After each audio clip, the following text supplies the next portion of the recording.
지난 역사를 통해 현재를 돌아보는 역사 평행이론, 날카로운 역사인식으로 우리 사회를 분석하는 기자, 한국일보 김광원 기자 연결합니다. 안녕하세요, 기자님. 예, 안녕하십니까. 반갑습니다. 예. 오늘은 어떤 이야기 나눠볼까요? 최근에 급부상한 주제가 있습니다. 바로 AI입니다. 뜨거운 이슈죠. 특히 대학가에서는 AI를 이용한 리포터 때문에 골머리를 앓고 있다고 해요. 예, 상황이 좀 제가 보기 심각해 보입니다. 네. 지금까지도 많은 기계가 인간의 능력을 대체했습니다. 아주 옛날 이야기를 하자면 포크가 손가락을 대신했고요. 네. 또 인쇄술이 암기술을 밀어냈습니다. 역사가 그렇게 발전해온 거는 맞지만 그럼에도 AI와 관련해서는 사람들이 좀 큰 두려움을 느끼는 것 같아요. 예. 최근에 중국에서 AI가 조종하는 전투기로 시뮬레이션을 해봤다고 하죠. 네. 결과는 AI의 압승이었습니다. 이런 부분이 많아요, 생각보다. 그렇죠. 네. 근데 이게 어떤 면에서는 당연하거든요. 네. 속도나 기동력에서 전투기 기능이 아무리 좋아져도요. 사람의 몸이 따라주지 못하면 그 기능을 쓰지를 못합니다. 전투기 조종사들은 중력의 몇 배가 되는 그 압력을 견뎌야 되잖아요. 그렇죠. 기계는 그런 한계치가 없습니다. 예, 맞습니다. AI가 가져올 변화를 예측해 볼 수 있는 과거가 있습니다. 바로 가까운 과거인데요. 인터넷이 바로 그렇습니다. 처음 등장했을 때 좀 우습게 생각하는 분도 있었고요. 두려워하는 사람도 있었습니다. 네. 지금 입장에서 보면 암기해야 할 것들이 줄었고 또 정보를 쉽게 찾을 수 있게 되었습니다. 그래서 지적 활동의 패러다임이 변했습니다. 검색만 잘해도 웬만한 건 찾을 수 있죠. 그렇죠. 인터넷이 등장한 이후로 소멸되다시피 한 속담이 있습니다. 그게 뭐냐면 내 손에 장을 지진다 하는 속담입니다. 예전에는 어떤 팩트를 두고 이게 맞다 저게 맞다 실랑이를 했는데요. 지금 그럴 필요가 없잖아요. 그렇죠. 그런데 인터넷이 인간의 지능을 근본적으로 향상시키지 못했습니다. 엄밀히 말하면 도구에 불과하죠. 네. 저는 인공지능 역시 어떤 수준의 질문을 던지느냐의 문제가 관건이 될 것이다 이렇게 생각을 합니다. 그렇죠. 저도 그렇게 생각합니다. 예. 인간처럼 모든 걸 알아서 척척할 수는 없겠죠. 예, 맞습니다. 제가 미래에 갔다 온 것처럼 말할 수는 없겠지만 AI가 가지는 한계는 분명히 있을 거다라고 생각을 합니다. 첫째는 나이입니다. 나이? 네. AI는 똑똑하겠지만 나이를 먹을 수는 없을 겁니다. 어떤 분이 40대 때 이승만 대통령에 대한 책을 썼다고 그래요. 네. 근데 이분이 이 대통령의 40대 행적까지는 다 이해가 되더랍니다. 근데 자기 나이를 넘어서는 50대 행적으로 들어가서는 자료를 이해하고 분석하는 데 실패했다 이렇게 고백을 했거든요. 그 나이에 포함되는 식견이나 정서 같은 게 없었기 때문이겠죠. 그러니까 AI 역시 똑똑하지만 너무너무 똑똑하지만 나이가 주는 해안까지는 갖출 수가 없다 이런 말이에요. 예, 그렇습니다. 최근에 위안부 관련 책을 쓴 교수가 언론과 인터뷰에서 이렇게 고백을 했습니다. 50대 중반을 지나면서 사료 속에 담긴 구체성, 실감을 읽어내는 능력이 더 생겨난 것 같다. 이런 건 인간 고유의 능력이다 이렇게 생각을 합니다. 아직 AI에 대해서 구체적인 경험은 없지만요. 분명 이런 능력은 없을 것 같습니다. 또 하나는 정신적 혹은 정서적인 능력입니다. 방금 AI 전투기를 언급했잖아요. 네.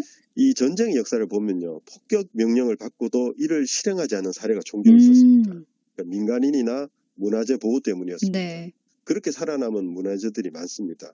AI에게 그런 정서적인 능력이 있을까 하는 그런 생각이 좀 듭니다. 그러니까 이런 부분이 굉장히 중요한 부분으로 작용하지 않을까 미래에. 그렇죠.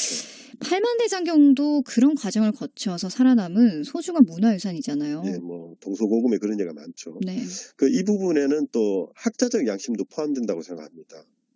학문의 영역은 정말 엄정한 진실성이 요구됩니다. 예, 그런 예가 한 분 있는데요. 경북 청도 출신의 장화식이라는 분이 있었습니다. 이분이 1871년생이거든요. 네.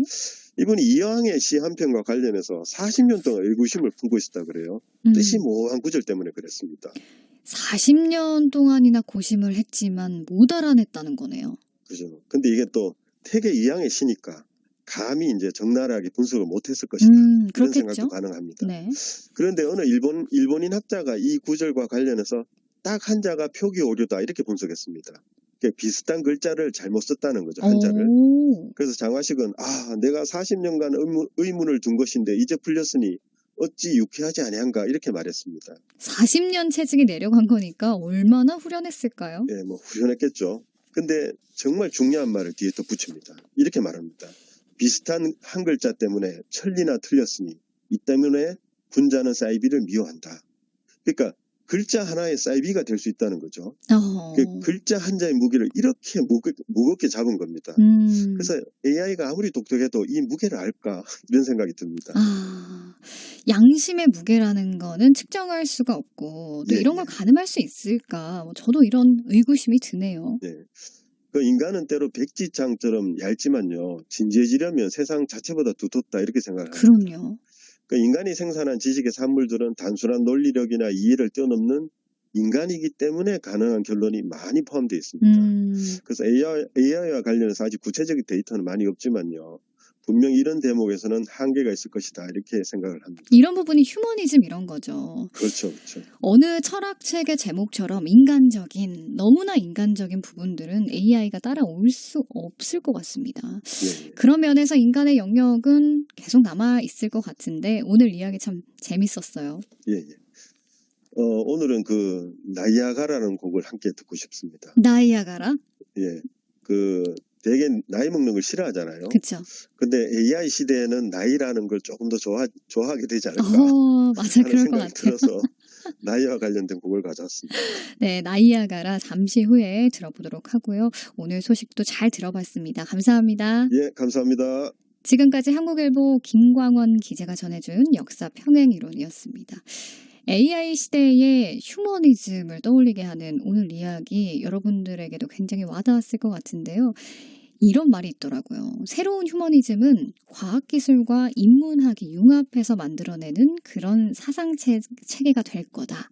이런 말이 있는데 여러분들은 이 부분에 대해서 어떻게 생각하시는지 궁금하네요. 문자도 좀 올려주시기 바랍니다. 노래 한 곡 띄울까요? 김용임입니다. 나이아가라.